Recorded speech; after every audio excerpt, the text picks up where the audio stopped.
بسم اللہ الرحمن الرحیم۔ السلام علیکم، میں ہوں موسیٰ۔ آج کا عنوان ہے بھابھی کو کھانا بنانا نہیں آتا تھا۔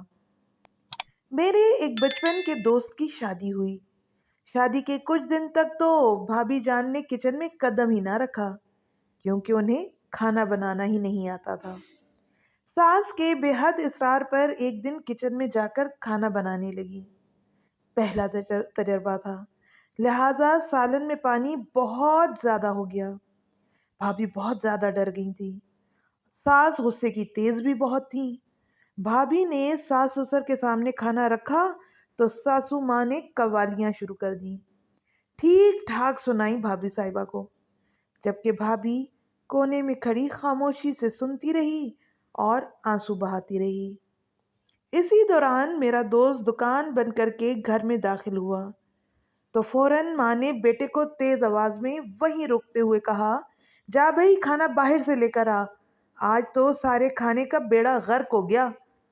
جب شوہر کے سامنے ساس نے یہ جملہ کہا تو کونے میں کھڑی بیوی کی ایک اور ہچکی نکلی۔ میرا دوست اندر آیا، ایک نظر بیوی کو دیکھا جو کونے میں کھڑی مسلسل آنسو بہا رہی تھی۔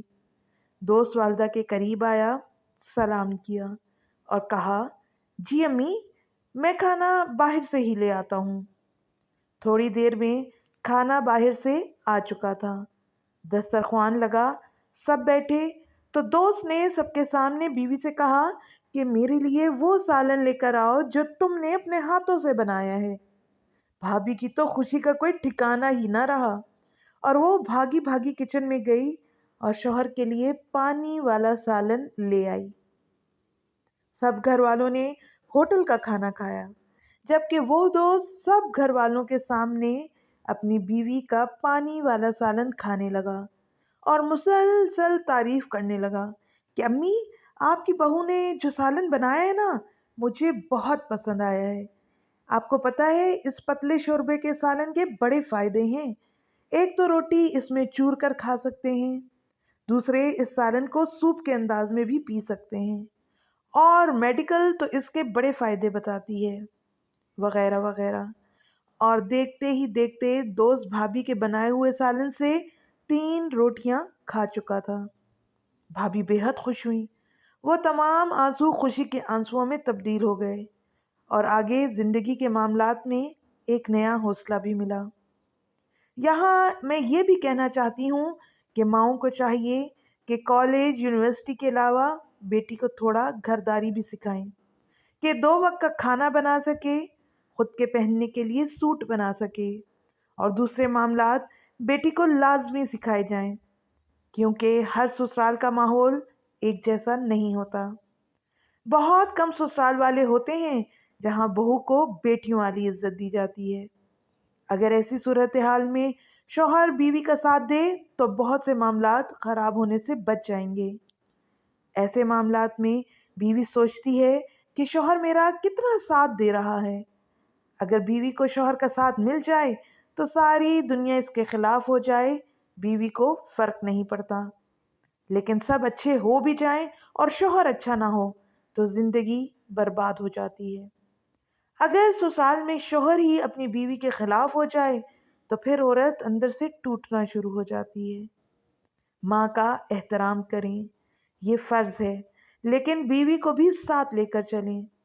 نہ جانے کتنے گھروں کا سکون صرف اس ساس بہو والے جھگڑوں نے درہم بھرم کر دیا ہے۔ تو ماں کو بھی ساتھ لے کر چلنا ہے اور بیوی کو بھی ساتھ لے کر چلنا ہے۔ ماں کی باتوں میں آ کر بیوی سے کبھی بھی بدسلوکی نہ کی جائے اور بیوی کی باتوں میں آ کر ماں سے بدتمیزی نہ کی جائے۔ ایسے معاملات سے نمٹنے کے لیے رسول اللہ صلی اللہ علیہ وآلہ وسلم نے بہت سارے طریقے بتائے ہیں۔ افسوس تو بس اتنا ہے کہ ہمارے پاس جھگڑوں کا بہت ٹائم ہے، یہاں کی وہاں لگانے کا بہت ٹائم ہے، ٹی وی ڈرامے دیکھنے کے لیے بہت ٹائم ہے، باہر گھومنے کے لیے بھی ہمارے پاس بہت ٹائم ہے۔ اگر ہمارے پاس ٹائم نہیں ہے تو رسول اللہ صلی اللہ علیہ وآلہ وسلم کی سنت کو پڑھنے کا ٹائم نہیں ہے۔ ارے پڑھو، رسول اللہ صلی اللہ علیہ وآلہ وسلم کو پڑھو، کہ انہوں نے زندگی کے تمام مسائل کا حل بتایا ہے۔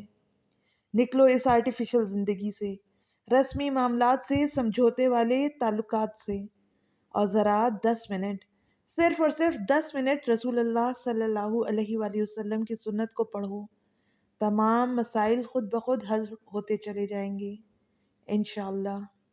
خود بھی پڑھو، اولاد کو بھی پڑھاؤ، کہ کل کو آپ کو بھی بیوی بننا ہے، آپ کو بھی ساس بننا ہے، آپ کو بھی بیٹا بننا ہے، اور آپ کو بھی شوہر بننا ہے۔ میں تو دو ٹوک کہتا ہوں کہ لوگ اپنے مسائل کے خود ذمہ دار ہیں۔ لوگ مسائل کا حل دوستوں سے پوچھتے ہیں جن کے اپنے گھر خراب ہیں، رشتہ داروں سے ان کے حل پوچھتے ہیں جن کی اپنی بیٹیاں گھر بیٹھی ہوئی ہیں، ٹی وی ڈراموں سے سبق پکڑتے ہیں، ناولز سے سبق لیتے ہیں جہاں عشق کرنے والی لڑکیوں کو مظلوم بنا کر پیش کیا جاتا ہے۔ ہر جگہ مسائل کا حل ڈھونڈتے ہیں، بس نہیں ڈھونڈتے تو رسول اللہ صلی اللہ علیہ وآلہ وسلم کی سنت کو نہیں ڈھونڈتے۔ آپ کو ہماری ویڈیو کیسی لگی؟ کمنٹ کر کے ضرور بتائیں۔ اگر آپ ایسی ہی اسلامک اور موٹیویشنل ویڈیوز دیکھنا چاہتے ہیں تو ہمارے چینل کو سبسکرائب کر دیں اور ساتھ ہی گھنٹی کے نشان کو دبا دیں تاکہ آئندہ آنے والی ویڈیوز آپ تک پہنچ سکیں۔ شکریہ۔